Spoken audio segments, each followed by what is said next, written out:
Hey everybody, it's another Rotten Gut review with Mike and Ed, and we're from Milwaukee. Mm-hmm. And today we're sampling a Kentucky straight bourbon. You sure are. Yeah. It is Henry McKenna, their Sour Mash straight bourbon. So some of you are probably in the big bottle. Yeah, this is what I call the big you bottle. Oof. I don't worry, I'll censor it out. They only heard a bleep. But yeah, so this is the one where you gotta do it like you gotta get the thumb on the handle and like drink it like yeah, like the old what do they call those things? The jugs. The jugs. So like the hillbillies. So this is your base Sour Mash Kentucky straight Henry McKenna. Good glug there. It has to be 4 years old because it's labeled as Kentucky straight with no age statement. And it's named for, as a lot of these things are, it's named for there's so many whiskeys in America that are named for like an Irish or Scots-Irish immigrant. Okay. That came has over. Nothing to do with the. Oh no, he absolutely did. Oh, okay. But that's the thing. My granddaddy came over from Ireland and he was a distiller in the 1800s. Sure. And that sort of thing. I know a man who once shook hands with Henry McKenna. But, so my bourbon is called. But in this case, there was an actual Henry McKenna who did come over from Ireland, adapted his Irish whiskey profile to work with corn and rye, which were the predominant grains in Kentucky at the time, as opposed to barley and oats in Ireland. And then he was a distiller in the 1800s. Eventually, the brand was sold to Heaven Hill, who, we love. One of the big players. Big thumbs up to Mitch Weddle over at Heaven Hill. We love you. Hi, Mitch. So it's not actually made by the McKenna people anymore. It's made by Heaven Hill. Okay. But it does have its roots in an original immigrant distiller. So, but this is their Sour Mash bourbon. Okay, now, for the people out there, Sour Mash. Sour Mash. Yeah. Yeah. So, when you distill something, right, there's something left in the still. Right. There's like backset, right? And that's really acidic. And if you add that to your mash, so when you take all your grains and you gelatinize them, and you're turning the starches into sugars, and then you're taking that and you're making alcohol out of it. Right. If you add a little bit of that super acidic stuff from the last distillation, it kills the germs. Oh. Yeah. I thought it would temper the sweetness into a more sour product. No, that's a common misconception. Okay, that's why I asked. There you go. A common misconception is that it would make it more sour. It's not. Right. It's sour because it's like sourdough in that you're using a little bit of the last batch to make this one.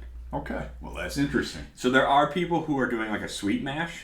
For example, Wallersheim Distillery over here in Wisconsin is doing a sweet mash.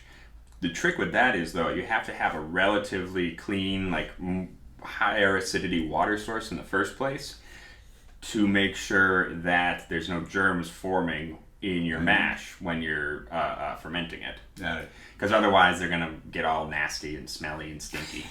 Yeah. So it's way easier to just do a sour mash than a sweet mash. Okay. But either way, it's not as though this is going to taste sour. Right. Yeah, it just describes the process. Got it.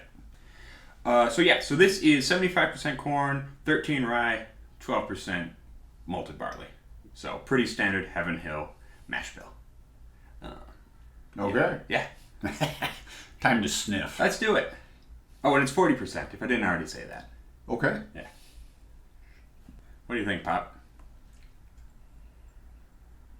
I'm not sure what I'm smelling. Yeah. I will say this. It's not the biggest, fullest nose I've ever smelled on a bourbon. No. Which may partially be because it's at 40% alcohol. But it's got that kind of good smelling, little bit of candy corn, little bit of kind of a cherry thing going on. Yeah, I'll give it the cherry thing. It kind of lacks those really deep, dark sugar notes, that burnt caramel, that brown sugar stuff that I really like in a bourbon. Sure. That kind of underline, that kind of base. Right. You know, that... The candy corn sweetness that comes from corn. Right, well. But like you need like that heavy, darker sugar base for everything else to build upon. Sure. You know, that's kind of what I think anyway. This one doesn't quite have that, I don't think. I'm going to cap that just for a second. Okay. Let's see if I can't get a bigger blast. You go ahead and smell. Okay. Tell me what you think. I'm smelling. Go ahead and taste. Okay. Tell me what you think. Oh. Because when I first stuck my nose in this, before I started, you know, it was like richer, but it dissipated quickly. Yeah. It smells like, or it tastes like cherry now and laters. That's what it tastes like. Now, is that a good thing? It's not bad. It's not bad. Think about now and laters though.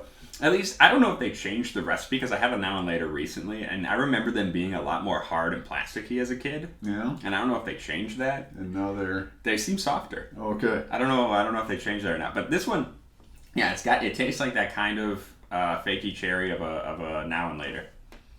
That is anyway. All right, here we go.